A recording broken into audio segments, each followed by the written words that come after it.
Dear brothers and sisters, inshallah we will be talking about the ayah إِيَّاكَ نَعْبُدُ وَإِيَّاكَ نَسْتَعِينُ, which falls in the Fatiha. إِيَّاكَ نَعْبُدُ وَإِيَّاكَ نَسْتَعِينُ, we only worship you and we only seek help from you, from Allah subhanahu wa ta'ala, is the pillar around which the whole deen revolves. Everything that we do in the deen of Islam revolves around this principle of worshipping only Allah and seeking help only from Allah subhanahu wa ta'ala. And you will see that all the commandments in Islam either directly fall into this or they facilitate this and remove any obstacles that are in the way of accomplishing إِيَّاكَ نَعْبُدُ وَإِيَّاكَ نَسْتَعِينُ. You will see that all the prohibitions are basically to take away any obstacles that prevent us from worshipping only Allah and from relying only on Allah subhanahu wa ta'ala.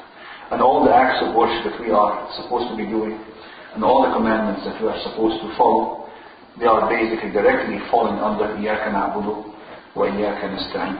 Now, as you know, Allah subhanahu wa ta'ala has said in Hadith al-Qudsi that He has divided the Fatiha, and He called it the Salah. قَسَمْتُ الصَّلَاةَ بَيْنِي وَبَيْنَ عَبْدِي نِصْفَيْنِ. He called the Fatiha as-Salah. قَسَمْتُ الصَّلَاةَ بَيْنِي وَبَيْنَ عَبْدِي نِصْفَيْنِ.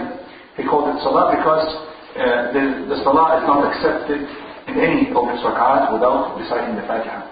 We have to recite the Fatiha, whether it is Salah that you pray alone or in congregation. You have to recite the Fatiha.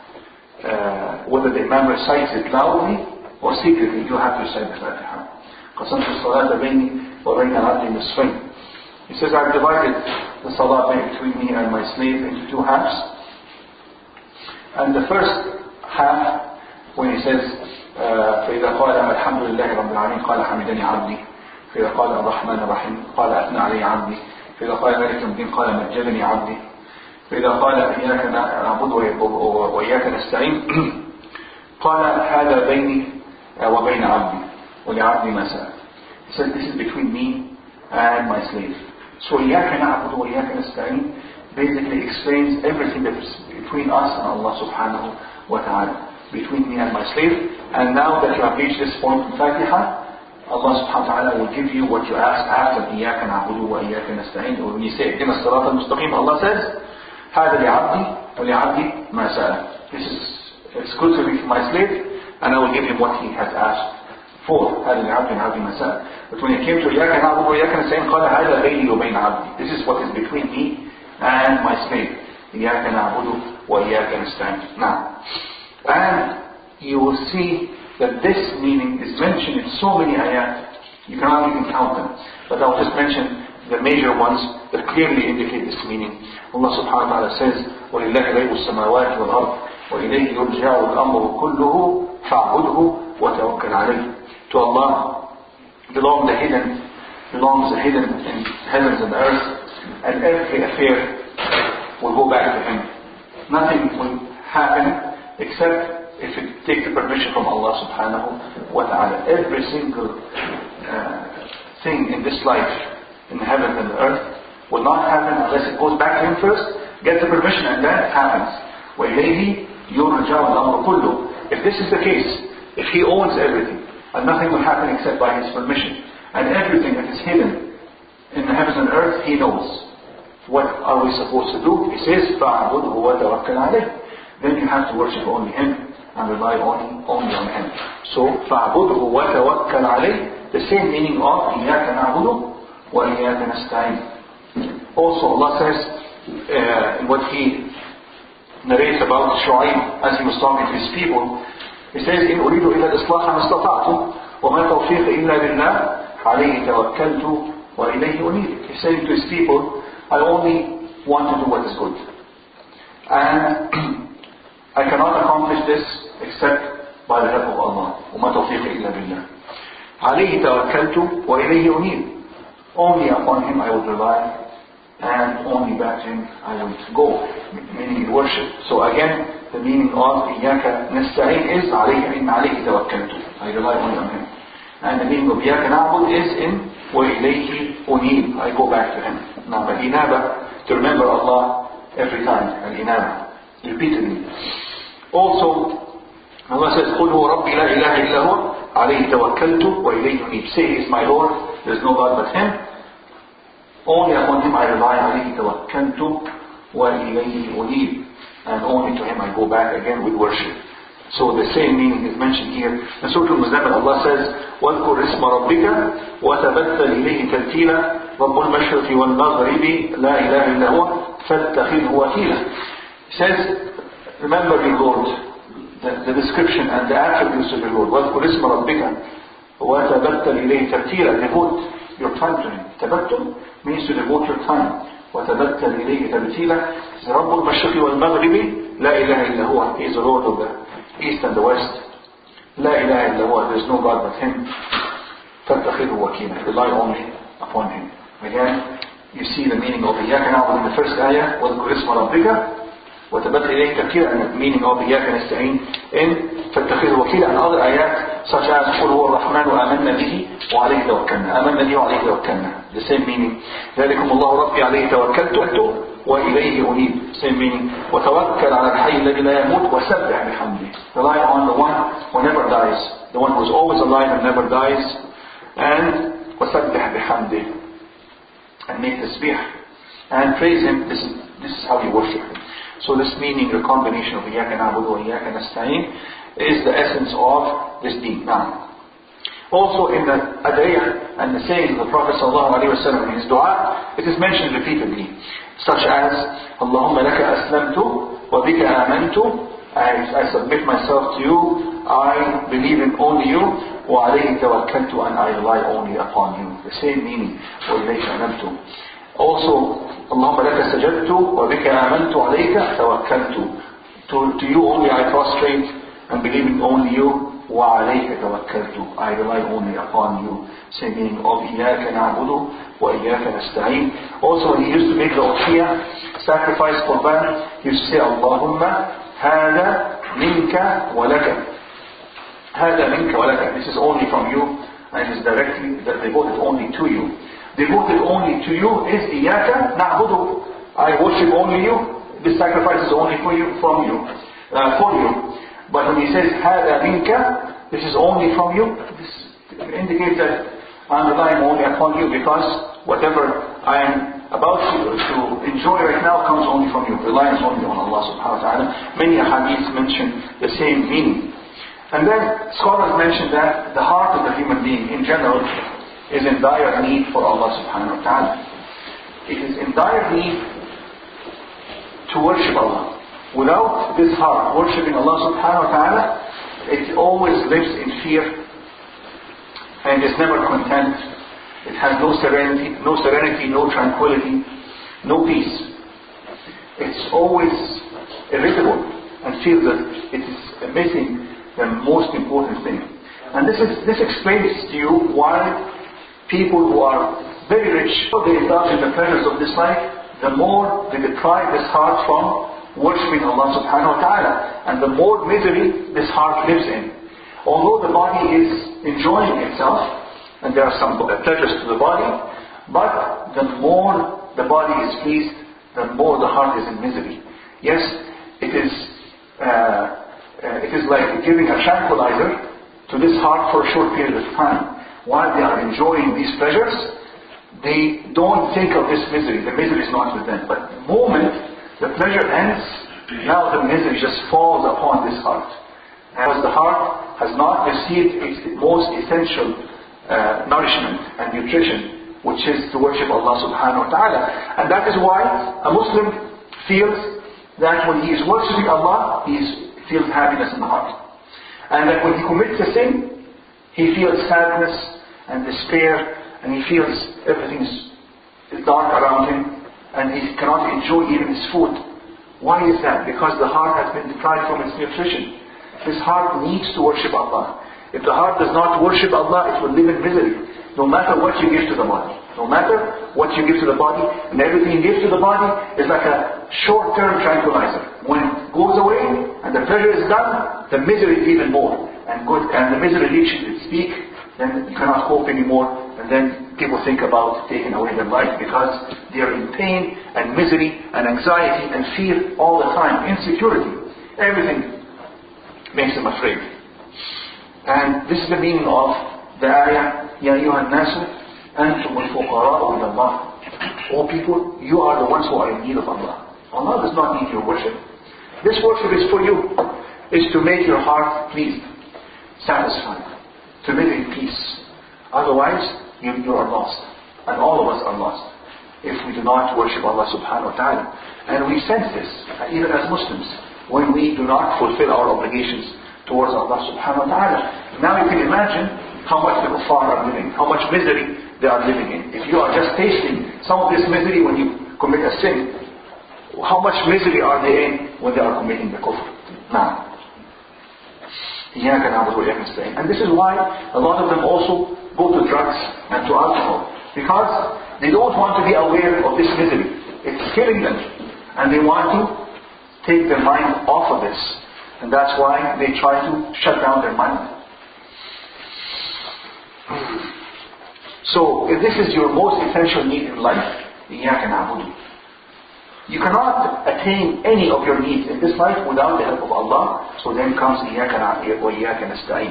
And this is the most important help that you can get from Allah subhanahu wa ta'ala, to help you to attain the most important goal and the biggest pleasure of this life.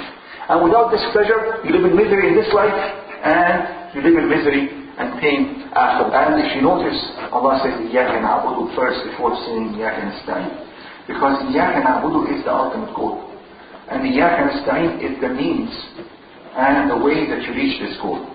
So that is why إِيَّاكَ نَعْبُدُ came before إِيَّاكَ نَسْتَعِينُ. And you see also in the ayah, Allah said إِيَّاكَ before نَعْبُدُ. And He said إِيَّاكَ before نَسْتَعِينُ. Only you. إِيَّاكَ means only you. And He said again, only you we seek help from. And why is that?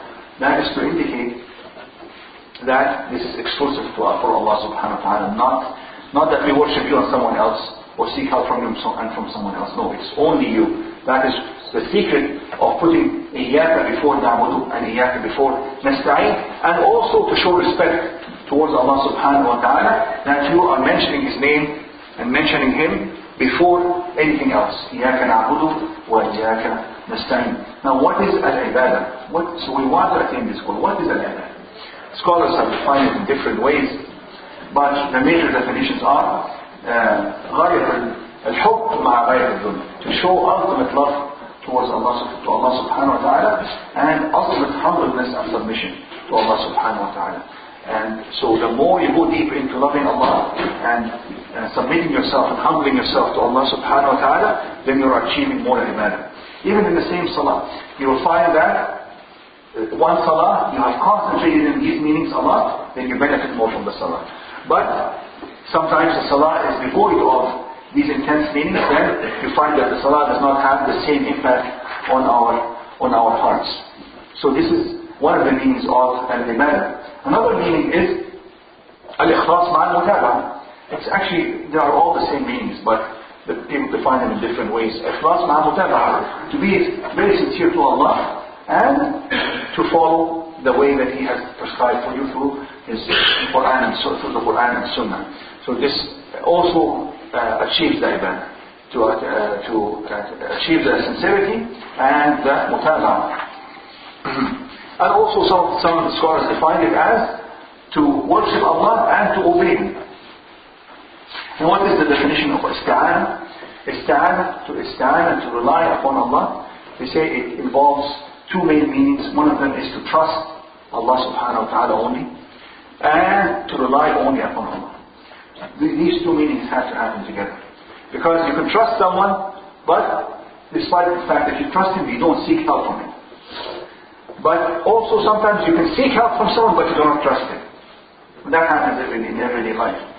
So, you want to achieve al-isti'ana, you want to say إِيَّاكَ نَسْتَعِينُ, and you really mean it, you have to achieve both. You trust Allah, and you seek help only from Allah subhanahu wa ta'ala. This is the meaning of isti'ana. And you know, the people, human beings in general, have different portions of each. You will find some people who have focused on both meanings. they worship Allah with all sincerity. And they seek help only from Allah. That is the highest level of people. You see some other people, they worship Allah, but they don't seek help from Allah that much. So you'll find that their worship is weaker. And this is one of the secrets why we are weak in our deen, because we don't seek that much help from Allah subhanahu wa ta'ala to enable us to perform our obligations towards Allah subhanahu wa ta'ala. You'll find some other people who have no worship and no isti'anah. They, like the kuffar, who just live for this dunya and rely only on what is apparent. This is the condition of the kuffar, and that is the worst condition. They don't think about Allah, and they only rely on material and whatever they see in their life. If they don't have, they're afraid. And when they have, they are arrogant. So, and then of course you have the other kind of people who have isti'anah, but they don't have too much worship. And you see some kinds of people like this. When they need something, they ask Allah with all sincerity, and they get it. But when it comes to praying on time, or fasting, or doing any other obligation towards Allah and obeying Allah in what they eat and what they drink and how they dress, they don't follow. But then they are in need again, they ask Allah with sincerity, and they get it. And they feel because they are getting that they are close to Allah, and that is wrong. Just getting from Allah does not mean that you are close to Allah. Even kuffar can get from Allah. Allah says, يَسْأَلُهُ مَنْ فِي السَّمَاوَاتِ وَالْأَرْضِ كُلَّ يَوْمٍ هُوَ فِي شَأْنٍ. He says, everybody in the heavens and earth ask Allah. It's not unique to the Muslims only that they ask Allah. Everyone who is in need can ask Allah, and He will give. Allah says, أَنْمَنْ يُجِيبُ الْمُضْطَرَّ إِذَا دَعَاهُ. Anyone in need, muttar, somebody in need, He says, yujib. Anybody in need, I will give him. And this is why a lot of the kuffar are deceived. They say, oh, we asked for this and it happened to us, so we are good. Does not mean you are good. Iblis asked for something and he got it.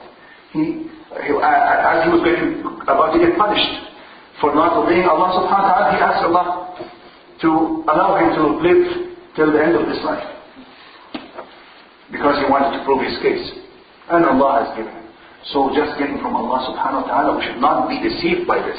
Anybody who would ask Allah subhanahu wa ta'ala with sincerity will get. Allah subhanahu wa ta'ala says, فَمَنْ كَانَ يَرْجُو لِقَاءَ رَبِّهِ فَلْيَعْمَلْ عَمَلًا صَالِحًا وَلَا يُشْرِكْ بِعِبَادَةِ رَبِّهِ أَحَدًا. Whoever looks forward to meeting his Lord, meaning with safety and peace, he should يَعْمَلْ عَمَلًا صَالِحًا. He should worship Allah and perform the good deeds that are prescribed in the Quran and Sunnah. وَلَا يُشْرِكْ بِعِبَادَةِ رَبِّهِ أَحَدًا. And he should never associate partners with Allah subhanahu wa ta'ala. And then finally, I will finish with this. What is the best ibadah? What is the best ibadah? The best ibadah is to look at what is required of you in that time and to do it. For instance, the time of Salah has come. You cannot, for instance, open the Mus'haf and start reading Quran. Time of Salah, people are praying Zuhr or Asr or Jum'ah, and you are opening the Mus'haf to read Quran. This is an ibadah or not ibadah? It is an ibadah. But is it the best ibadah for this time? You will probably get punished for this. Why? Because you are not doing what you're supposed to do in that time. Again, adhan is being called, and you are doing something else. What is the best ibadah during the time of the adhan? To repeat after the muazzin. Now, you are in the salah, and the Quran is being recited. What is the best ibadah? To listen to the Quran and understand the meaning that is being said. Not to think about something else. Now, for instance, he says, Imam al-Qayyim mentions an example. He says, the time of jihad, people have to go for jihad. Even if it takes them away from some of their salah. And does it happen? It happens. You know Salat al-Khawf? How do they pray when they are in time of Khawf? They can pray even while they're holding and shooting, they are reciting the Fatiha, and they can do it in any condition. They don't have to fulfill the ruku and sujood. They don't have to. So, because the time of this ibadah right now is the ibadah of jihad, then other ibadat come next at the time. Although the salah in general is higher than any other ibadah. What is the best ibadah at the time just before Fajr? He says to make salah and dua and recite the Quran. This is the best ibadah. What is the best ibadah when a guest comes to you, to your house? Do you leave him and start praying Allahu Akbar and let him sit down like this while you are praying 10 rak'at? 10 rak'at is good to do, when you are alone, when you don't have a guest. But when you have a guest, the best ibadah is to cook and to feed your guest. This is the best ibadah at that time. And when somebody comes and asks you a question, and you know the answer to this question in the deen, again, you don't leave him and say, Allahu Akbar, you start praying. You answer his questions. If somebody is in need, wants money, again, you do the same. I remember one time, Imam Ali ibn Abi Talib was praying, and somebody came to ask money and nobody wanted to give him. And the man was about to leave. And he actually made a sound like kanahna fi salah, just to make him wait until he finishes salah to give him, because he knew that this time was the time to give this person. Again, time of Arafah. Time of Arafah, you're standing in Arafah, the best thing is to make dhikr and dua and recite the Quran. Some people, what do they do in time of Arafah? They put their tent and they start smoking, what you call the shisha. Some people do this, and they go outside the tent and start watering the ground. This is not the kind of ibadah that you do at the time of Arafah. Now, so basically, the best ibadah is to see what Allah subhanahu wa ta'ala has required of you and to do it, and not just to think about what you like the most. Because probably each one of us has a certain kind of ibadah he likes to do the most. Somebody likes to pray more. Somebody likes to fast and finds that his heart is the best when he fasts. But you should look at what is required of you and not what you want for your own self.